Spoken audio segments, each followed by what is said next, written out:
মাশাআল্লাহ, আমার তিনটে ছেলে।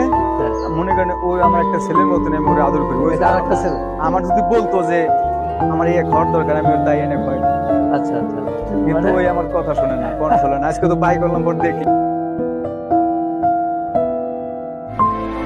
এই গরুটা দাম চাইলে 550, 550 একদম একদম একদম পড়বো, একদম পড়বো 38,000 টাকা দাম পড়বো। 38 দাম বলবে 138। 138।